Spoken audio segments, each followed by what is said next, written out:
These three guys don't fit together. They're not working. You have to ask Luka what he saw on that, but LeBron James just destroyed Luka Doncic at a post-game podium that exposed months of locker room tension the Lakers have been desperately trying to hide. And the reason behind it all traces back to his own son, Bronny James. The play that broke the Lakers. On February 24th, 2026, the Los Angeles Lakers lost to the Orlando Magic 110-109 in a game that should have ended with a Luka Doncic game winner. Instead, it ended with LeBron James standing at a podium, choosing his words very carefully, and the entire basketball world asking one single question: what is going on inside that Lakers locker room? Here is what happened. With seconds left on the clock, the Lakers called timeout trailing by 1. J.J. Redick drew up a play designed to get Luka Doncic an open look for the game-winning shot. The play worked perfectly, exactly as it was drawn up on the clipboard. Doncic came off the screen clean, found himself completely wide open from three-point range with enough time on the clock to get a quality shot off without any pressure whatsoever. And then, in a moment that defied absolutely everything we know about one of the most confident shooters on the entire planet, he hesitated. He picked up his dribble, fumbled away the golden opportunity, and kicked the ball to LeBron James, who was completely off balance and had absolutely no chance of converting the shot into a game winner. The Magic won. The Lakers dropped to a dismal 4-6 record on their homestand.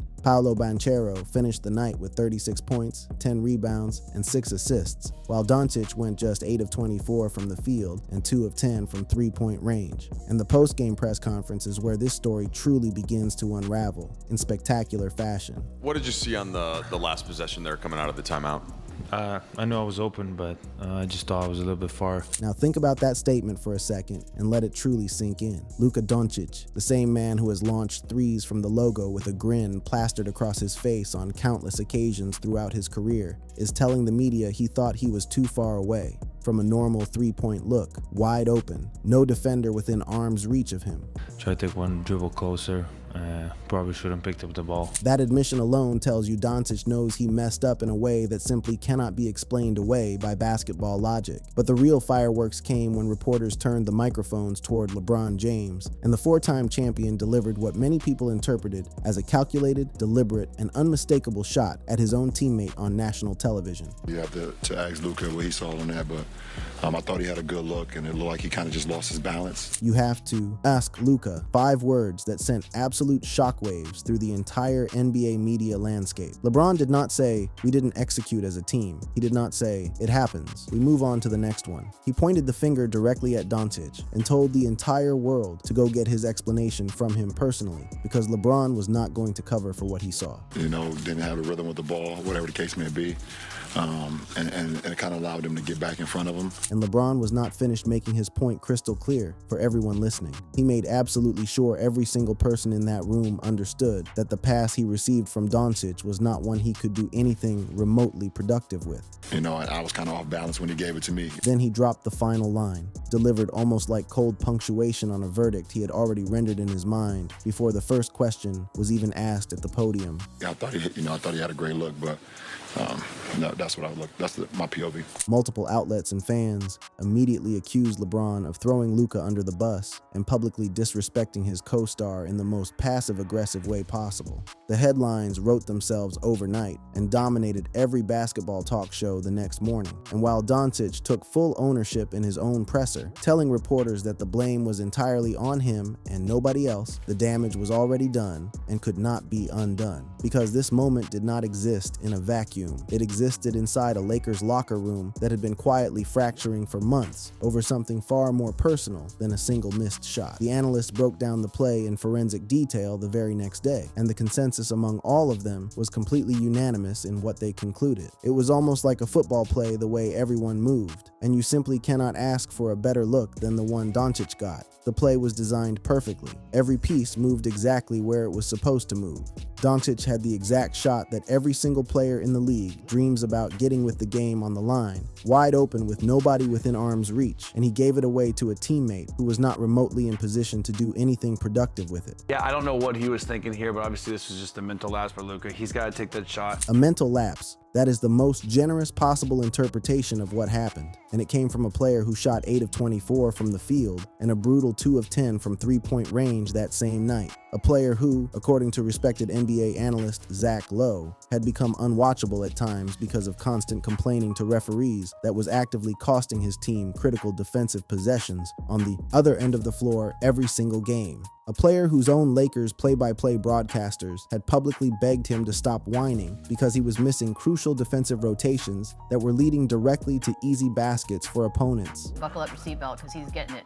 It is becoming unwatchable to watch Luka at times. That's according to Zach Lowe, because it's the constant complaining. The complaining had become such a persistent issue that it was now defining the way people talked about Doncic more than his extraordinary talent did. One analyst on the show captured the frustration perfectly when describing how the ref baiting and subsequent arguing had infected every aspect of Doncic's game and the team's ability to compete. The Luka stuff, it's not good, and it's exhausting.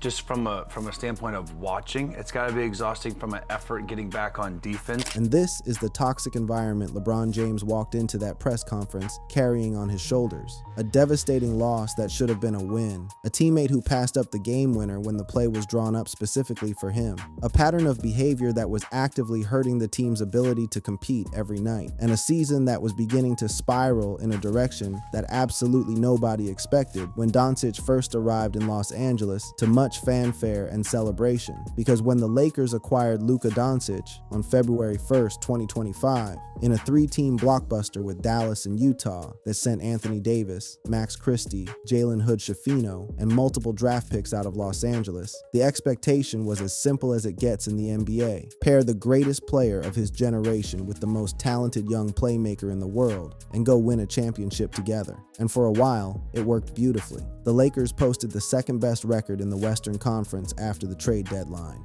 Doncic signed a 3-year, $165 million extension in August 2025, cementing his future in Los Angeles. LeBron called him a great guy and told reporters he loved everything about the way Doncic approached the game of basketball. But beneath the polished surface and the carefully crafted media quotes, there was a problem brewing that no amount of public praise could fix. And that problem had a name that everybody in the building knew, but nobody wanted to say out loud: Bronny James. The Bronny factor and the locker room split.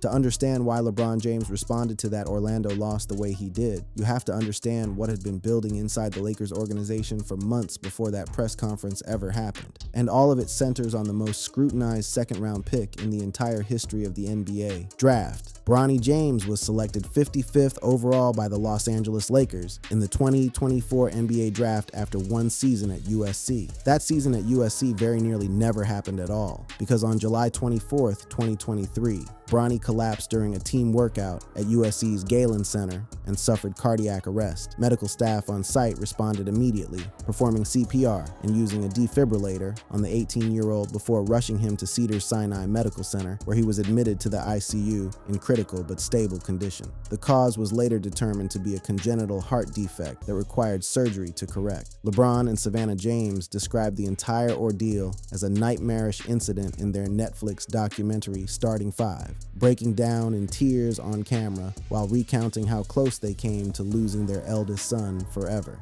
Bronny was cleared to play in late November 2023, made his USC debut in December, declared for the draft the following spring, and made history as part of the first father-son duo to play together in the NBA. LeBron has been fiercely, almost obsessively protective of his son ever since that terrifying day at the Galen Center. That context is absolutely essential for understanding everything that follows in this story. In the 2025-2026 season, Bronny has averaged around 4 points and 2 assists in limited minutes, facing constant scrutiny and relentless nepotism accusations from fans, media, and even some people within the organization itself. And the arrival of Luka Doncic did not ease that pressure. It turned it into a full-blown organizational crisis that threatened to tear the team apart from the inside. The first major flashpoint came on November 15th, 2025, during a win against the Milwaukee Bucks. Doncic scored 41 points in that game and essentially carried the entire team on his back to a victory. Bronny played 10 minutes in that same game,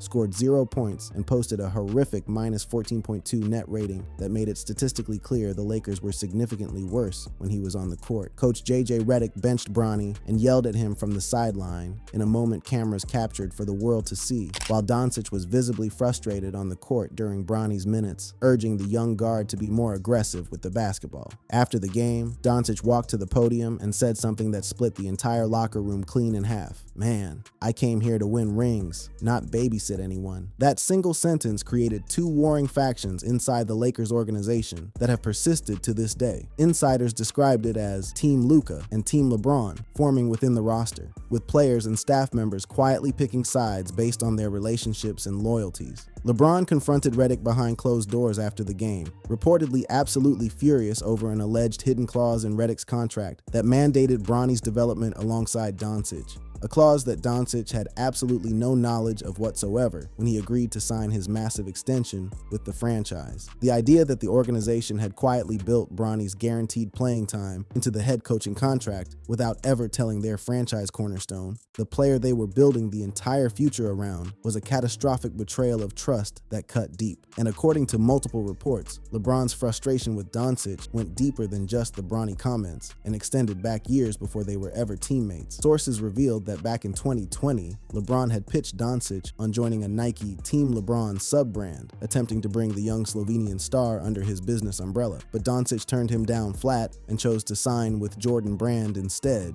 a decision that reportedly stung LeBron's pride. LeBron reportedly held a grudge over that rejection for years, and footage even surfaced of LeBron deliberately ignoring Doncic's handshake attempt in November 2025, months after they had become teammates. For a player who has built an entire public persona around sportsmanship, professionalism, and mentorship of younger players, that kind of deliberate and public cold shoulder spoke louder than any press conference ever could. Then came the agent confrontation that very nearly turned physical in front of dozens of witnesses. After the Lakers' 124-112 loss to the Sacramento Kings on January 13, 2026, insiders reported absolute chaos erupting in the arena tunnel. Rich Paul, the powerful agent who represents both LeBron and Bronny through Clutch Sports, got into a heated confrontation with Reggie Barry, Austin Reeves' agent, over trade proposals that would have moved Reeves out of Los Angeles specifically to secure more rotation minutes for Bronny. Security personnel had to physically step between the two men to prevent the situation from escalating further. No punches were thrown, but the message was completely unmistakable to everyone who witnessed it. LeBron's camp was willing to sacrifice core pieces of the roster to protect his son's career trajectory, regardless of what that meant for the team's ability to compete.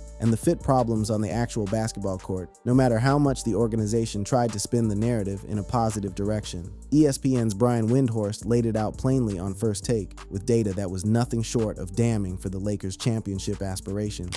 When Luka, LeBron, and Austin Reeves play together, they're just not a good team. That assessment was backed by hard, undeniable data that told a story the Lakers organization could not argue with, no matter how they tried to frame it. Windhorst explained that the numbers revealed a devastating truth about the Lakers' three-star lineup. When Austin Reeves and Luka Doncic play together, when it's just the two of them out there, the Lakers are an excellent team. When all three of them play out there, they're not. The gap between those two lineups was absolutely staggering when you examined the numbers closely and understood what they meant in practical terms on the basketball court. So it's actually a 20-point difference. If you look at every 100 possessions, if it's just Luka and Reeves, or it's the three of them, there's a 20-point spread between how the Lakers play over. A 20-point swing per 100 possessions. To put that in perspective, that is roughly the difference between an elite championship caliber team and a lottery-bound squad fighting for ping pong balls. And it happens every single time LeBron shares the floor with Doncic and Reeves simultaneously. The problem, as Windhorst pointed out, was fundamental. All three players need the ball in their hands to be effective, and there is only one basketball. Stephen A. Smith took it even further on the same broadcast, pointing out that the defensive liabilities of all three players sharing the court together made the Lakers a team that nobody in the Western Conference feared whatsoever when it came time for the playoffs. The reason, according to Stephen A., was painfully and undeniably simple. Great offense means absolutely nothing when the opposing team knows with full confidence that they can score on you just as easily on the other end of the floor every single time down the court. The greatest players in the history of this sport were not great just because they could score. They were great because they could put you under lock and key when they amped it up defensively. They could shut you down completely, and nobody is worried about that with Luka. Nobody is worried about Austin Reeves locking anyone down either, and certainly nobody is worried about a 41-year-old LeBron James doing it at this stage of his legendary career, and with that defensive reality staring them directly in the face. With no solution in sight, the Lakers' playoff hopes were hanging by the thinnest of threads imaginable. The conversation had completely shifted from legitimate championship contender to potential first-round exit, or even worse, a humiliating trip to the play-in tournament that would embarrass an organization of this stature. The breaking point and what comes next. By February 2026, the Lakers were sitting in the 6th seed, had lost 4 of their last 6 games, and were only 2 games out of the play-in tournament. The dream of a Doncic-LeBron championship run was rapidly transforming into a full-blown nightmare that nobody wanted to acknowledge publicly, and that Orlando Magic loss was the moment every simmering tension that had been building for months boiled over into full public view for the entire world to witness. But the tensions did not just live on the basketball court. They followed the team absolutely everywhere, into every media appearance, every social gathering, and every organizational decision. When Doncic signed his 3-year, $165 million extension in August 2025, there was a press conference to celebrate the massive commitment to the franchise's future. LeBron FaceTimed Doncic to congratulate him, but was notably not present in person at the event. Sports analyst Dan Patrick gave LeBron a pass on his absence because of his stature and standing in the league. But Bronny James skipped the event entirely without any explanation, and Dan Patrick absolutely ripped Bronny publicly for what he called a disrespectful snub, warning that if Bronny wanted any kind of meaningful future in the league after LeBron eventually retired, he needed to start treating Doncic like the franchise cornerstone he was. The conspicuous absence poured gasoline on the already raging nepotism debate and strongly suggested that the James family viewed Doncic as something other than a full and equal partner in the Lakers' future going forward. LeBron's own media comments during this period added complex and troubling layers to the growing friction between the two stars. In an ESPN interview, he said, "If we're depending on a 41-year-old to be our best defender, we're in trouble." On the surface, that looks like harmless, self-deprecating humor from an aging legend having fun with reporters. But analysts quickly pointed out that it was a thinly veiled shot at Doncic's defense, which hovered around a woeful 115 defensive rating for the entire season. For reference, Bronny's defensive rating was actually worse at 120.5. But LeBron was very clearly not directing that particular comment at his own son. The implication was obvious to anyone paying attention. And then, in early February 2026, the situation took a bizarre and unprecedented turn into the world of artificial intelligence and digital fabrication. An AI-generated video depicting LeBron punching a series of NBA stars, including Doncic, went massively viral across every single social media platform simultaneously. The video, created using Interlink AI, a Discord-based deepfake tool, showed LeBron delivering brutal knockout blows to Doncic, Stephen Curry, Michael Jordan, Kevin Durant, and several others in disturbingly realistic fashion that fooled millions of viewers. It spread across social media with millions upon millions of views within just a few days, and people who were already closely following the Lakers' drama genuinely believed for a terrifying moment that LeBron had physically confronted Doncic over the Bronny situation. The video was completely and utterly fake, fabricated entirely by artificial intelligence. Experts confirmed it was AI synthesized, riddled with telltale inconsistencies including mismatched player uniforms from different eras, unnatural body movements that defied human physics, and the completely absurd inclusion of retired players like Michael Jordan in modern NBA settings. LeBron's legal team from the powerhouse firm Grubman Shire, Meiselas & Sachs sent a cease and desist letter to FlickUp, Interlink AI's parent company, demanding the immediate removal of all realistic AI models of his likeness from the platform. The founder, Jason Stacks, complied within just 30 minutes of receiving the letter and updated the platform's policies regarding the use of public figures going forward. But the fact that millions of people found the video believable in the first place, the fact that it spread as rapidly as it did and was taken seriously by so many, tells you absolutely everything you need to know about the current state of the Los Angeles Lakers. The tensions between LeBron and Doncic are real enough and public enough that a completely fabricated knockout video did not even seem remotely outlandish to a massive portion of the fan base. That is precisely how fractured the atmosphere inside this organization has become, and the on-court product reflects every single bit of that dysfunction night after night. Windhorst's assessment on First Take was blunt and unflinching about where this entire experiment is heading. He went even further, explaining that the front office was already actively preparing for a post-LeBron future, regardless of how this current season ultimately ends. Windhorst made it clear that next year, the Lakers are probably only going to have Luka and Austin Reeves as their core pieces, and that Lon Rosen, the brand new head of basketball business operations, is now a major power player in the building. The writing is on the wall in letters too large and too bold for anyone to ignore at this point. Rob Pelinka will remain as general manager, but Lon Rosen, who is incredibly close to both Magic Johnson and Jeannie Buss after representing Magic as his agent for many years, will have significant and possibly decisive influence over every major roster decision this coming summer. And the priority could not be any clearer if they painted it across the Crypto.com arena scoreboard. Build everything around Luka Doncic and let the LeBron era end. It is now on Rob Pelinka to figure out how to use their cap space coming up this summer to reshape this roster into something that actually works around Doncic as the undisputed centerpiece. Meanwhile, the remaining schedule offers absolutely no relief, no breathing room, and no margin for error whatsoever. The Lakers still have to play the Rockets, Thunder, Nuggets, and Warriors twice each in their final 25 games of the regular season. Stephen A. Smith laid out exactly why that gauntlet is essentially a death sentence for a team constructed the way this one is. San Antonio has Victor Wembanyama as a defensive eraser who changes every shot at the rim. Oklahoma City has an entire squad from top to bottom that plays elite, suffocating defense on every single possession. Denver has both depth and the incomparable Nikola Jokic. The Lakers, ranked a pitiful 23rd or 24th in defensive efficiency, simply cannot get enough stops against any of those teams to survive a grueling 7-game playoff series where defensive intensity gets ratcheted up to an entirely different level.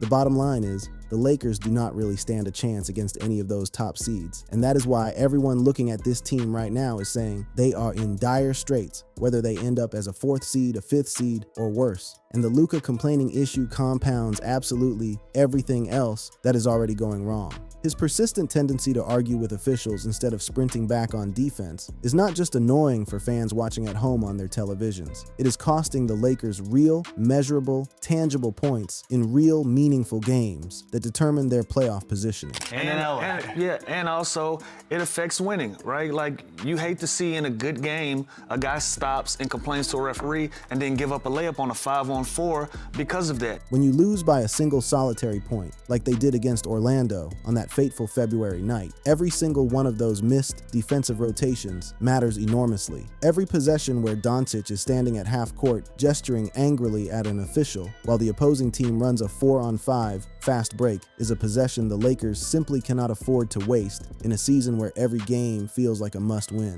You lose by 1 point, 2 points in a game because you give up possessions after possession after possession, worrying about referees, you know. And the analysts ultimately said what every single person watching the Lakers this season has been thinking but has been afraid to say out loud because of the implications it carries for a player of Doncic's incredible stature in the sport. And that's going to be something that we continue to talk about with Luka, and he's too much of a great player for that to be his calling card. So here is exactly where the Los Angeles Lakers stand heading into the final, most consequential stretch of their season. LeBron James is 41 years old, protecting his son at every single turn with the ferocity and determination of a man who watched that same son nearly die from cardiac arrest on a gymnasium floor 2.5 years ago. And he is subtly but unmistakably making it clear through press conferences and carefully chosen media appearances that he does not fully trust his co-star to carry the load when it matters most. Luka Doncic is 26 years old, talented beyond measure, capable of things on a basketball court that only a small handful of humans who have ever lived have been able to do,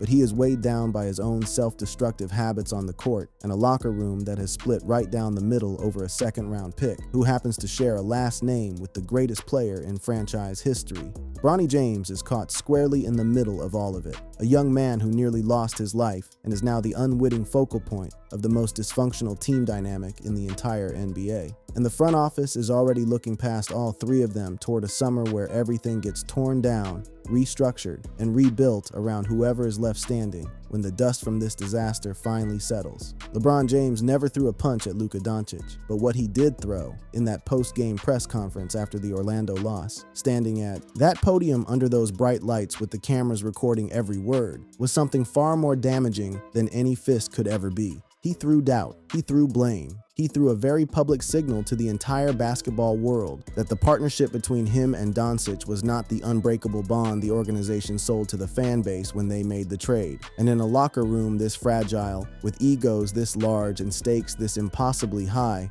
doubt might just be the knockout blow that this Lakers season never finds a way to recover from. Well, that's it for this video, but don't go anywhere because we've got plenty more heat for you. Just tap any of the cards on your screen right now and keep it locked.